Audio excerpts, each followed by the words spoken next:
Olá, meus amores do sexto ano! E hoje, aqui quem vos fala é a professora Elaine Dark e vamos dar início à semana 1 do nosso PET 6.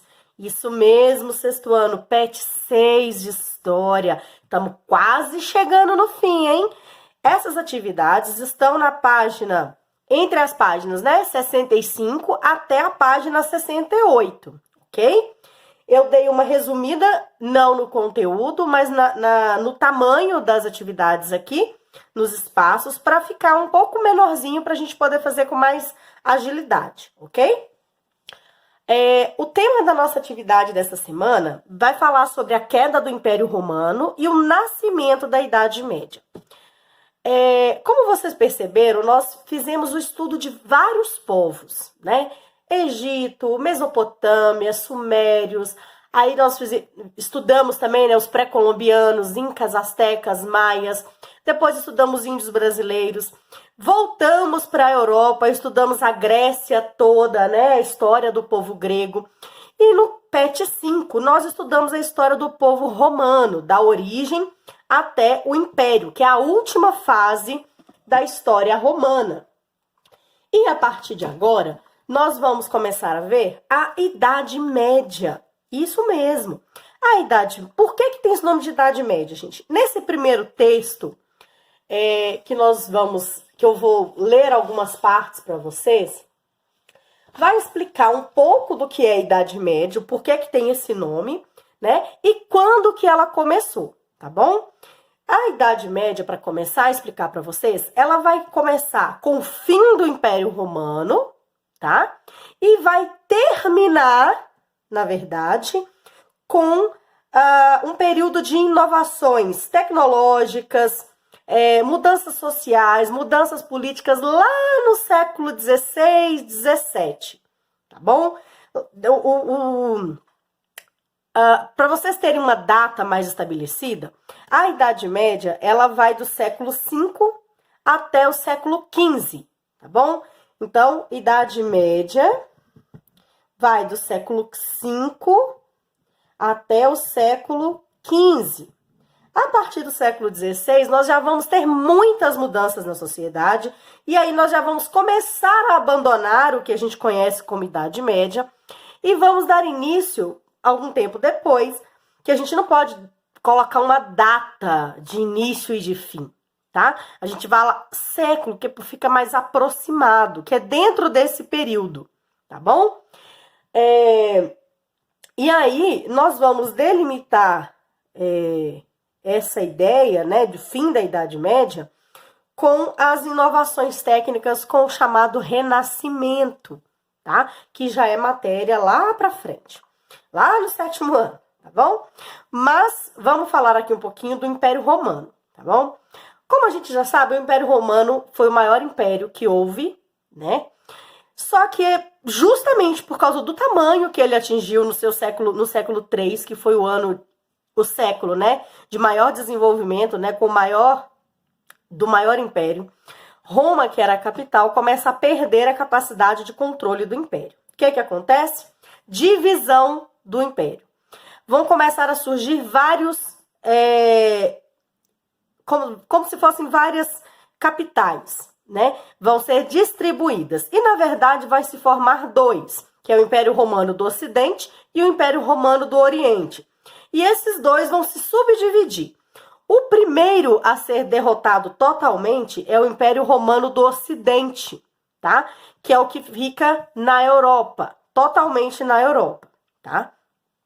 Esse Império Romano do Ocidente, o principal motivo dele se dissolver, dele acabar, é isso aqui, ó. Os povos bárbaros, as chamadas invasões bárbaras.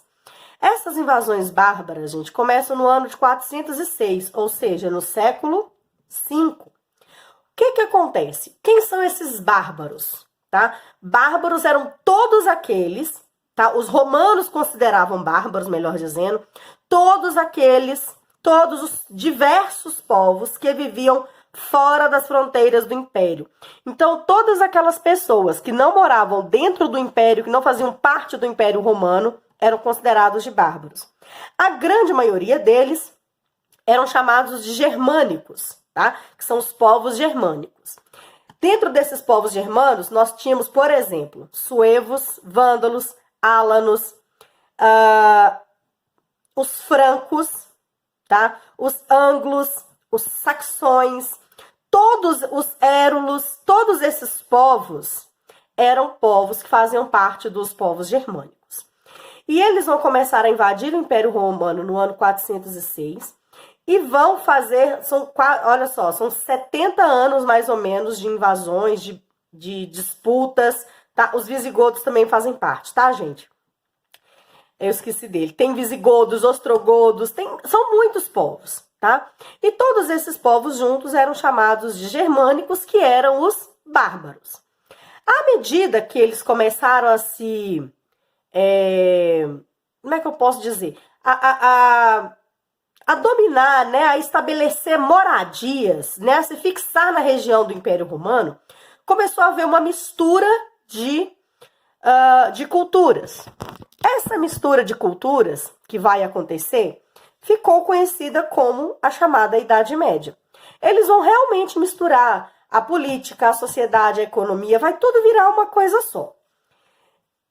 Os historiadores chamam a Idade Média, né, estipulam a Idade Média a partir de 476, que é quando termina as invasões bárbaras, até 1453. Por quê, gente?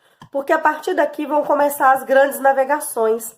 E as grandes navegações, que começam em a partir de 1450, eles começam a querer viajar, a querer conhecer outros territórios, a precisar de conhecer outros territórios. E em 1492 nós já temos, né, a chegada à América com Cristóvão Colombo, nós temos as viagens pela África, né? Então nós já vamos ter um avanço muito grande. Então, a Idade Média, ela vai ser dividida em duas fases. A primeira, do século V ao século X, que é chamada de Alta Idade Média, que é a formação da Idade Média, né? Que é também conhecido como período feudal ou feudalismo, e a dissolução dos reinos bárbaros e do crescente processo de ruralização. O que é isso? As pessoas, durante a Idade Média, vão se mudar muito para a zona rural. Ao invés de mudar para a zona urbana, vão se mudar para a zona rural para fugir um pouco dessas invasões. E a segunda fase, ela vai do século XI até o século XV, que é a Baixa Idade Média. Aqui nós não temos mais as invasões bárbaras, tá? Já chegou ao fim. A gente tem um crescimento demográfico e o aumento da população, da produção agrícola é muito grande. Vão começar a ressurgir as atividades comerciais na Europa e com isso vamos ter o renascimento comercial, renascimento urbano, renascimento artístico, científico, tudo. E ao contrário de que muitos estudiosos defendem, né, que a Idade Média era chamada período das trevas. Só que na verdade não é bem assim. Né? Não foi bem assim. A Idade Média teve produções, teve novas, como é que eu posso dizer? Novos desenvolvimentos, novas criações? Sim. É comparado ao Renascimento? Não. Mas a gente pode falar que eles não tinham nenhum tipo de cultura, nenhum tipo de desenvolvimento? Não, de forma alguma. Mesmo durante a Idade Média, sendo uma época de muitas guerras, muitas lutas na Europa, mesmo assim a sociedade continuava se desenvolvendo, tá bom? Vamos começar então as atividades. Aqui em cima, nós temos a imagem de um camponês durante um trabalho, tá? Aqui são os camponeses trabalhando. Aqui embaixo começam as atividades. Observe a charge abaixo e explique como ocorreu a queda do Império Romano. Aqui tem a charge, né, um camponês numa carrocinha. E cuidado, queda do Império Romano a 5 quilômetros. Ou seja, ele estava alertando, falou, não vai aí não que o Império Romano está caindo. Então vamos explicar como que ocorreu. Eu coloquei aqui, tá bom? Vamos marcar. Após a divisão do Império em Ocidente e Oriente, os bárbaros, a partir do século V, começam a fazer várias invasões ao Império Romano do Ocidente, pois os romanos já eram tão fortes como antes. Os romanos já não eram, tá? Ou seja, estavam fracos. A queda acontece de forma definitiva a partir do ano 476, quando depuseram o último imperador, que se chamava Rômulo, deposto pelos Hérulos, que eram germânicos. Atividade 2. Como você viu, a expressão bárbaros refere-se aos povos que ocuparam as regiões antes dominadas pelo Império Romano do Ocidente. Embora os romanos os considerassem inferiores, esses povos contribuíram para a formação cultural, política e econômica da Europa Ocidental. Responda em seu caderno. Ou pode responder na apostila também, tá, gente? Se vocês tiverem apostila, respondam na apostila, tá bom? Quem eram os bárbaros e como eles influenciaram a queda do Império Romano? A resposta está no texto. Os romanos chamavam de bárbaros os diversos povos que viviam fora das fronteiras do Império. Então, vamos grifar aqui. Os romanos chamavam de bárbaros diversos povos que viviam fora das fronteiras, do Império. Eram um conjunto de vários povos que invadiram o Império, entre eles os germânicos, foram em maior quantidade. Aqui eu coloquei os povos que estão citados lá no texto. Hunos, vândalos, visigodos, ostrogodos, os francos, os lombardos e os anglo-saxões. Cite algumas contribuições dos povos bárbaros para a formação da Europa Ocidental. Ao contrário do que muitos falam, houve inovações tecnológicas, mudanças econômicas, que são os feudos, políticas e sociais, que é a divisão dos estamentos, que nós vamos estudar, nobreza, clero e servos. E também houve produções intelectuais, ok? Nós vamos estudar a divisão dessa sociedade, viu, gente? Bem para frente. Pesquisa o significado atual do termo bárbaro. 2 significados. Historicamente falando, tá? Ele é uma pessoa rude, violenta e ignorante. Agora, popularmente falando, é uma coisa legal, interessante, é uma coisa bárbara, é uma coisa surpreendente, tá bom? Continuando, nós vamos agora para a próxima atividade. Letra D. Os romanos foram preconceituosos ao chamarem os povos germânicos de bárbaros. Eles recebiam essa denominação de origem grega, pois os gregos não entendiam a língua dos povos do norte. Em sua opinião, atualmente há grupos opostos que consideram o outro bárbaro? Qual a sua posição diante desses conflitos? Olha, na minha opinião, sim, mas essa resposta é pessoal, tá? Eu coloquei a minha aqui o seguinte. Já que as pessoas podem pensar e até denominar alguém ou algum povo por serem diferentes, por pensarem diferentes, por agirem diferentes deles. Então, como que eu considero uma pessoa bárbara, gente? Porque eu posso considerar uma pessoa bárbara por pensar diferente de mim, por ser diferente, por agir diferente, tá? Tudo isso pode me ajudar a classificar aquela pessoa como bárbara ou não, tá bom? Bárbara do ponto positivo ou negativo. Aqui, no caso, é negativo, comparando aos germânicos da época, tá? O conceito de Idade Média passou por diversas transformações ao longo dos séculos. Esse conceito foi criado na época do Renascimento, por pensadores e artistas humanistas que acreditavam que esse período foi marcado pela ignorância e religiosidade excessiva. Já no século XIX, houve mudanças na interpretação do período medieval e os adeptos do romantismo passaram a valorizar a Idade Média. Somente no século XX, século passado, historiadores procuraram analisar o período medieval e compreender quais foram as suas contribuições para a formação do mundo contemporâneo. A partir de então, o termo Idade das Trevas, que eu falei para vocês, uma conotação depreciativa e injusta, passou a não ser mais utilizado pelos historiadores. É possível questionar sua expressão? Sim. Eu acho que existe a parte realmente das trevas, porque realmente a Igreja Católica dominava e era uma época muito punitiva, né, onde as pessoas eram muito punidas fisicamente, mas também não posso negar que foi uma época que houve grandes desenvolvimentos, tá?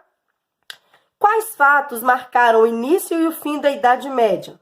Vamos lá, início, recapitulando. No ano de 476 d.C., com o fim do Império Romano do Ocidente, século V, tá no texto, tá? Fim do ano 1453 d.C., com o fim do Império Romano do Oriente, a conquista de Constantinopla pelo Império Turco-Otomano, século XV. Então, o Império Romano do Ocidente marca o início da Idade Média. A queda do Império Romano do Oriente marca o fim da Idade Média. Última pergunta: quais as grandes realizações e transformações desse período? Foi um período, também está no texto, tá? De muitas inovações técnicas da produção agrícola. Saiu errado aí, né, gente? Vamos corrigir. Ui, perdi minha caneta. Voltei. Inovações na organização social, surgimento de universidades e etc. Leia o texto a seguir sobre hábitos e costumes medievais que ainda hoje fazem parte do nosso cotidiano. Isso é muito bom esse texto, viu, gente? Muito engraçado. Nosso cotidiano está impregnado de hábitos, costumes e objetos que vêm de muito antes, de muito mais longe do que se pode imaginar. Pensemos num dia comum de uma pessoa comum. Tudo começa com algumas invenções medievais. Ela põe sua roupa de baixo, veste calças compridas, passa um cinto fechado com fivela, a seguir põe uma camisa e faz um gesto simples, automático, tocando pequenos objetos que também relembram a Idade Média, quando foram inventados por volta de 1204, os botões. Então ela põe os óculos, criados em torno de 1285, provavelmente na Itália, e vai verificar sua aparência num espelho de vidro, concepção do século XIII. Por fim, antes de sair, olha para fora através da janela de vidro, outra invenção medieval de fins do século XIV, para ver como está o tempo. Sentindo fome, a pessoa levanta os olhos e consulta o relógio na parede da sala, imitando o gesto inaugurado pelos medievais. Foram eles que criaram, em fins do século XIII, um mecanismo para medir o passar do tempo, independentemente da época do ano e das condições climáticas. Sendo hora do almoço, a pessoa vai para casa ou para o restaurante e senta-se à mesa. Eis a outra novidade medieval. Da mesma forma que os medievais, pegamos os alimentos com colher, criada por volta de 1285, e garfo, século XI, de uso difundido no século XIV. Terminada a refeição, a pessoa passa no banco, tá? Que como atividade laica, nasceu na Idade Média. Depois, para autenticar documentos, dirige-se ao cartório, instituição que desde a Alta Idade Média preservava a memória de certos atos jurídicos, escritura, fato importante numa época em que pouca gente sabia escrever. Esse texto, gente, está no livro que se chama Somos Todos da Idade Média, do autor Hilário Franco Júnior, que é um excelente autor, eu adoro os livros dele. Letra A. Cite exemplos de alguns objetos inventados durante a Idade Média e que ainda fazem parte do nosso cotidiano. Eu coloquei aqui, ó. Botões, óculos, espelho, janela de vidro, relógio de parede e etc. Pode acrescentar aqui também garfo, colher, tá? Banco, um monte de outras coisas. Nos dias de hoje, ainda temos costumes medievais? Cite exemplos. Como temos, né? Uso de calças, fivelas, botões nas camisas, olhar-se no espelho, usar colher e garfo para comer, ir ao banco e ao cartório. Então, várias coisas que a gente ainda faz no nosso dia a dia, a gente não sabe, mas são costumes medievais. Então, a gente não pode falar que a Idade Média foi uma época sem história, foi uma época onde as pessoas não faziam nada, não desenvolviam nada, tá bom? Então, ficamos por aqui, encerramos a semana 1 do PET 6. Estou à disposição de todos vocês se precisarem tirar alguma dúvida no aplicativo Conexão Escola e também nosso grupo do WhatsApp e no privado do WhatsApp se precisarem. Abraços, fiquem com Deus, até a próxima!